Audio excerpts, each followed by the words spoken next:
Assalamualaikum warahmatullahi wabarakatuh. Halo semuanya, perkenalkan nama saya Devani Yosepin Sinurat dengan NIM 1302624007.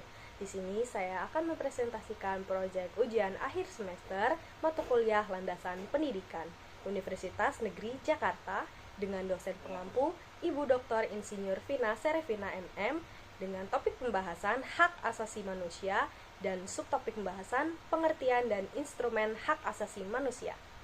Ringkasan materi, hak asasi manusia atau HAM adalah hak-hak dasar yang melekat pada setiap individu sejak lahir, tanpa memandang ras, jenis kelamin, agama, kebangsaan, atau status lainnya. HAM bersifat universal, berlaku untuk semua orang dan saling berkaitan.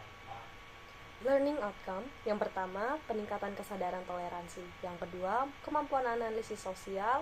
Yang ketiga, pemberdayaan masyarakat. Dan yang keempat, pencegahan pelanggaran HAM.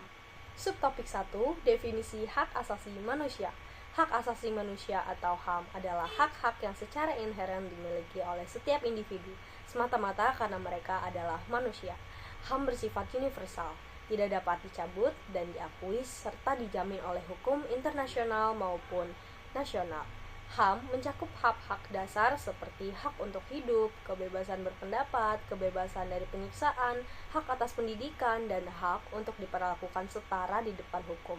Tujuan utama HAM adalah untuk melindungi martabat manusia dan memastikan setiap orang diperlakukan dengan adil, bermartabat, dan setara tanpa diskriminasi. Instrumen hak asasi manusia. Instrumen hak asasi manusia atau HAM adalah kumpulan dokumen hukum internasional dan regional yang bertujuan untuk melindungi, menghormati, dan memenuhi hak-hak dasar yang dimiliki setiap individu. Perbedaan HAM dengan hak istimewa. Pasti kalian bertanya-tanya kan, apa sih perbedaan HAM dengan hak istimewa? Di sini saya merangkum, yaitu HAM adalah hak dasar yang melekat pada setiap individu, bersifat universal dan tak terpisahkan. Sedangkan hak istimewa adalah hak yang diberikan kepada individu atau kelompok tertentu berdasarkan status atau pengaruh mereka. HAM merupakan fondasi untuk menciptakan masyarakat yang adil dan bermartabat bagi semua. Sedangkan hak istimewa dapat memperkuat ketidaksetaraan dan ketidakkeadilan. Arti penting DUHAM. DUHAM merupakan dokumen yang sangat penting dalam sejarah hak asasi manusia. Ini adalah pernyataan universal tentang martabat manusia dan hak-hak dasar yang melekat pada setiap individu. DUHAM terus memberikan inspirasi, panduan, dan landasan hukum untuk melindungi hak-hak dasar dan membangun masyarakat yang adil dan bermartabat bagi semua. Prinsip utama hak asasi manusia. 1. Universalitas. HAM berlaku untuk semua orang di seluruh dunia tanpa memandang ras, jenis kelamin, agama, kebangsaan, atau status lainnya. Ini berarti bahwa setiap orang memiliki hak yang sama, terlepas dari di mana mereka tinggal atau siapa mereka. Prinsip yang kedua adalah interdependensi. HAM saling terkait dan saling mendukung. Ini berarti bahwa tidak ada satupun hak yang lebih penting daripada yang lain. Misalnya, hak untuk berpendapat bebas tidak bermakna jika seseorang tidak memiliki hak untuk hidup. Prinsip yang ketiga adalah indivisibilitas. HAM tidak dapat dipisahkan. Ini berarti bahwa semua hak sama pentingnya dan tidak boleh diabaikan atau dikurangi. Misalnya, hak untuk pendidikan tidak boleh diabaikan demi hak untuk kebebasan berekspresi. Yang selanjutnya adalah tantangan dalam penegakan HAM. Tantangan dalam penegakan HAM di Indonesia masih banyak, meskipun telah terjadi kemajuan dalam beberapa dekade terakhir. Berikut adalah beberapa tantangan utama. Yang pertama, kurangnya kesadaran dan pemahaman. Yang kedua, kesenjangan implementasi. Yang ketiga, keterbatasan sumber daya. Yang keempat, interferensi politik. Dan yang kelima, kesenjangan ekonomi dan sosial. Setiap individu memiliki peran dalam melindungi dan mempromosikan HAM dengan meningkatkan kesadaran, menentang pelanggaran, dan membangun masyarakat yang adil. Kita dapat bersama-sama menciptakan dunia yang lebih baik bagi semua. Lalu yang selanjutnya adalah pentingnya hak asasi manusia. Hak asasi manusia atau HAM bukanlah sekedar kumpulan kata dalam dokumen, melainkan fondasi bagi kehidupan yang bermartabat dan adil bagi setiap individu.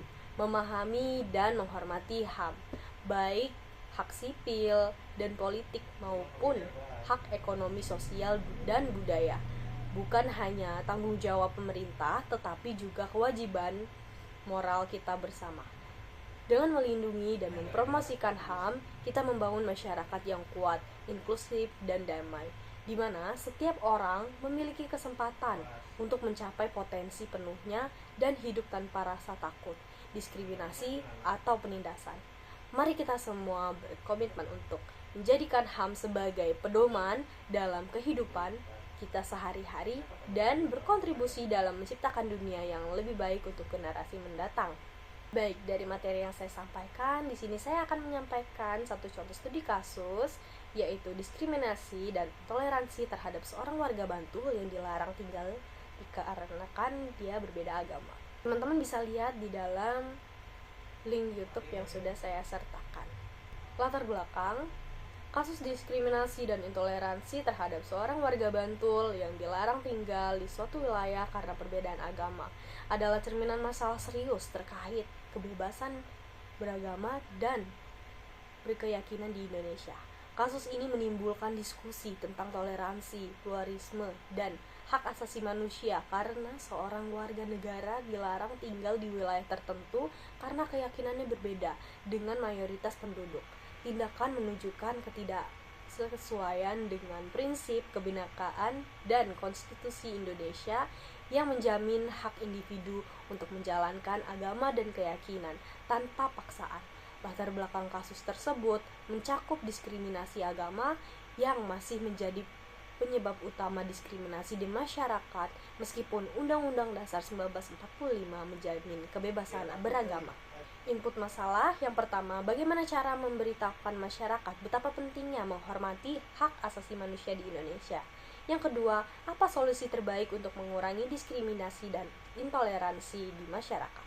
Yang ketiga, langkah-langkah yang bisa diambil agar masyarakat tidak mendiskriminasi minoritas. Proses penyelesaian masalah.